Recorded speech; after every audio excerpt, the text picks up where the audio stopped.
Her gün aynı şeyler. İzlemeye bile dayanamıyorum artık. Okulda herkes tedirgin. Öğretmenler de, öğrenciler de. Neden bir şey yapılmıyor o zaman?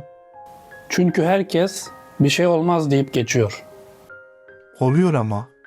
Her seferinde oluyor. Evet.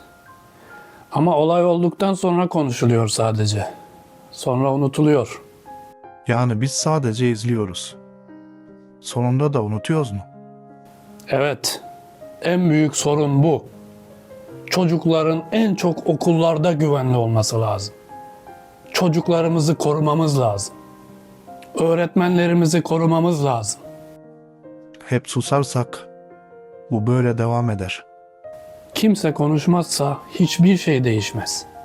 Susmak çözüm değil, konuşmak zorunluluktur.